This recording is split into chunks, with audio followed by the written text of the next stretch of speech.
The Roaring Knight, the mysterious antagonist of Deltarune. It appeared multiple times in Chapter 3 and 4, and were even mentioned as early as Chapter 1. Yet, despite all of this, they remain one of the story's biggest mysteries. But what if I told you the Knight is someone we've known since the very beginning? Today we are going to answer the question, who is the Roaring Knight? First, let's look at one of the most popular theories about the Knight's identity, why it doesn't hold up, and finally, my personal guess at who the Knight really is. Let's start with the candidate I think is wrong. Carol. Mentions of her go all the way back to Chapter 1, where in Asgore's flower shop, Flower King, you can find a letter addressed by C, which we now know as Carol. In Chapter 2, the town hall receptionist mentions that Carol is busy, and by Chapter 4, she arrives early at Noelle's house. At first glance, she seems like a solid antagonist. She's intimidating and angry at Susie for touching Jess's guitar, and in the weird route, she even talks to you over the phone at the end of Chapter 4. Some fans argue that a phone call you get from presumably the Knight proves that she could be the Knight, which moments later she appears at the door, and also that both her and the Knight share antlers. But there are a few big problems.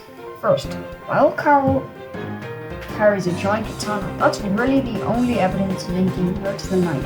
Also, think about the logistics. Could Carol realistically go to work, get home, pick Susie and Chris up, bring them all to church, and secretly create a dark fountain? It does not add up in my opinion.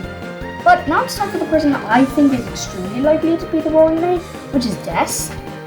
First of all, the antler thing still stands for Des, and since she's missing, it is possible that she could be running around making a dark fountain secretly. Another strong piece of evidence is that during the cutscene where you first see the Knight, they pull out their weapon, which, at least to me, at first looks a lot like a baseball bat. What does this mean? Well, there is some dialogue from Noelle that talks about Chris and Des hitting them with a baseball bat. And also, when you enter their room in Chapter 4, in there's a bent baseball bat, so she could easily be bringing that into the Dark Worlds. So it adds up. And during the Knight's battle theme, Black Knife, you can vaguely hear the light motif related to Des' Lost Girl play. Yet another piece of evidence, and you notice how the Knight holds their weapon in their left hand.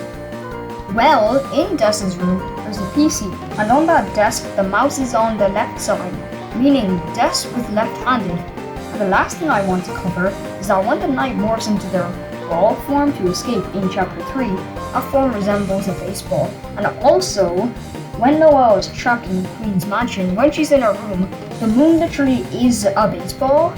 All this baseball imagery and Des's close relation to baseball leads me to believe that Des is the Knight. I just want to say huge thanks for sticking to the end. If you like this video, then consider liking the video or subscribing. I'm trying to reach 500 subscribers by the end of the year.